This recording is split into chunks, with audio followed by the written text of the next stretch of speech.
Для мониторинга цен заходим на сайт по ссылке в описании и смотрим в магазине 220 вольт.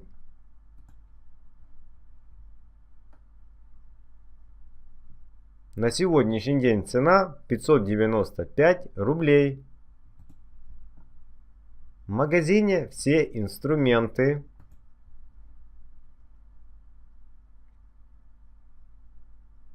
$595 рублей.